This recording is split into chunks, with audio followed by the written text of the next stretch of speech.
Ito yung first lot na tapos na naming taniman ng atsal. Uy, may isang na natumba. Hindi na kayanan yung init. Ito yung first plot.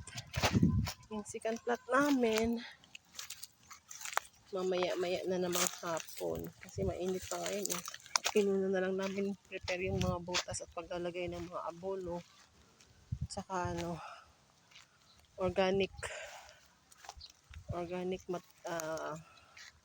fertilizers. So, para pag tumubo,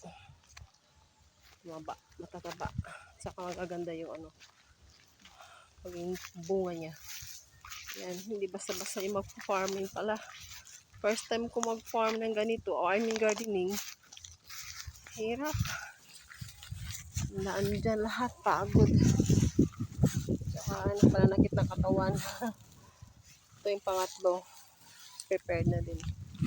Ito yung pang-apat, medyo maliit yung plastic mulch kasi hindi nagkasya yung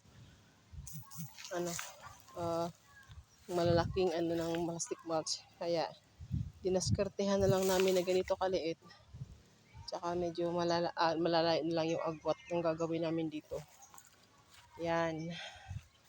Medyo siguro nasa 400 to 500 lang na puno yung may tatanim namin dito.